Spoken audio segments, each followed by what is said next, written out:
MAGA's cancel culture is accelerating, and I'm not liking it at all. See, that guy, Stephen Colbert, has been canceled. He said things that were politically incorrect, and so his job is going away. That's what CBS decided to do to him to placate the man baby in the White House. And Trump's chair of the FCC is making clear that that is not the end of this thing. Prepare for more censorship. Take a look. Colbert's a comedian, and you keep talking about journalism and fairness in news, but I guess where is that line between, we all remember Carson and Jay Leno giving Reagan the business. Where does that fit into this discussion?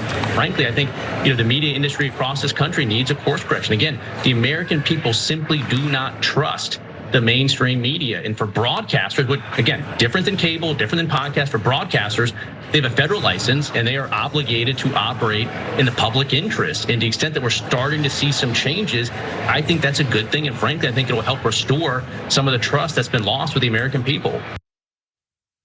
Couple issues with that. First of all, he started by saying, you keep saying journalism, but he is a comedian. Comedians have always made fun of the president. Why is it that all of a sudden they're not allowed to do that?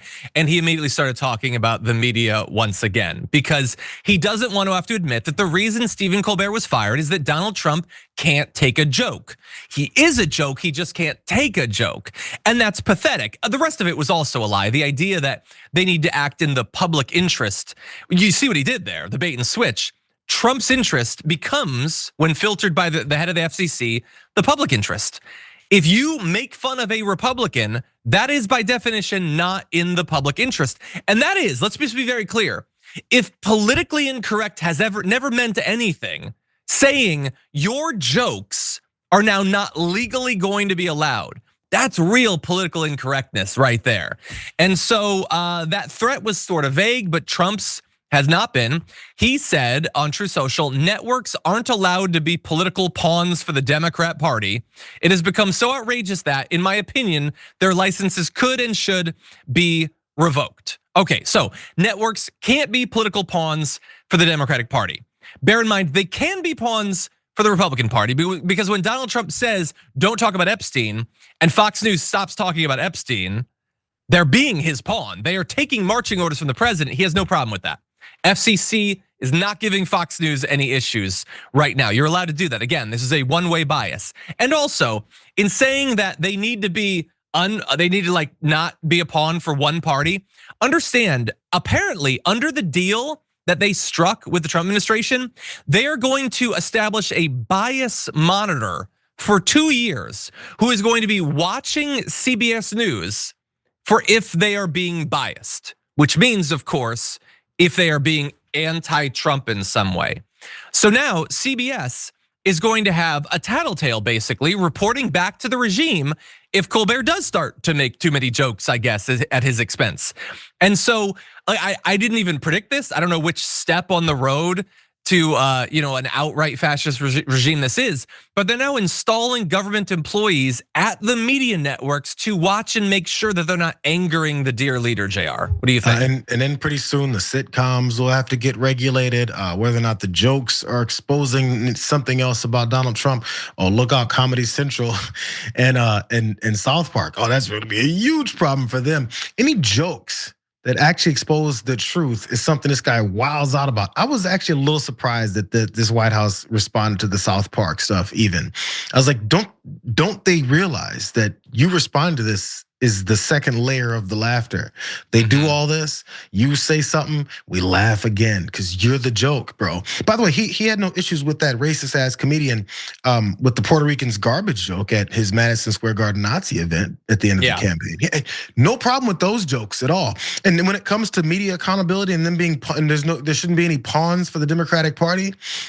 It's weird because there's this huge lawsuit from Fox News, his favorite, by the way, establishment media entity that had to pay hundreds of billions of dollars because of them carrying water for Donald Trump and his lies. It's all been put together. They had to pay that, So as he's talking about all this, the reality is still in our faces of which party's actually using certain media outlets for pawns. But he's gonna go ahead and implement it this way because of jokes that reveal a little bit too much truth for him, bro. I just want to know. I'm just curious because also Tucker Carlson was one of those people who previous to that was quoted as being the guy talking about all the things that they carried water for him over. Is anybody gonna ever bring this up again? Or are we gonna keep letting all those guys get a pass? It's amazing time. And a reminder that Fox decided to just talk about censorship, talk about free speech, talk about political correctness and cancel culture and all that. And so they own that.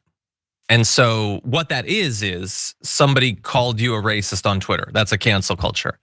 What a cancel culture is not, because they get to decide what it is. It's not when media companies have to hand over millions of dollars to the president, fire popular hosts, and install bias monitors inside of them. That doesn't fit in the construct that Fox News created. So censorship, again, is when you say something racist on Twitter and a person criticizes you for it, not when the president takes unilateral control over the scheduling of late night TV. But I also want to just give you a slight update on Stephen Colbert, because as of right now, he has about a year left to go, but he might not get that full year because apparently he hasn't been holding back against Trump in the time he has remaining, and they don't like that, which makes sense. They've already bowed down to Donald Trump before. They don't want to continue to have problems with him. And so insider and Substack owner Rob Shooter has heard from alleged network execs who reportedly held an emergency meeting on Tuesday. And one said this about Colbert: he's daring us to fire him. And honestly, we're close to doing it. Another purported exec who spoke to Rob Shooter claimed that Colbert's scorched earth monologue, which seemingly broke with broadcast standards for content, I think he dropped an F-bomb, is not going over well with the network's leadership team. He's been warned. What he said was unacceptable. There are real consequences this time. What do you mean this time? You already fired him for angering the president too much. That's the consequence. Sure, you can fire him even faster. And I honestly think that Stephen Colbert would love that. First of all, he'll definitely sue you for breach of contract or whatever, and probably disclosure over this entire thing. And then he gets the cred, man. He can launch a podcast or something, and he's gonna be bigger than ever before because he'll be proving that he's the one who wants to speak his truth or whatever, speak truth to power. And you, meanwhile, are insisting that everyone bow down as quickly and as efficiently as you are. Okay. Any other thoughts before we move on to our final topic? I mean, it sounds like a threat. There could be real consequences this time, like physical threat, real consequences. What does that mean, bro? They're gonna whip him on air. Let's just go ahead and group it all in. Who are the rich people that continue to kowtow to Donald Trump and his cover up of everything of rich people have been doing on islands that he didn't have the privilege to go to? Just, I want to keep highlighting that. Yeah, is it possible that some of them own media companies? I don't know. Again, I don't know because he won't release the files. I would love to know.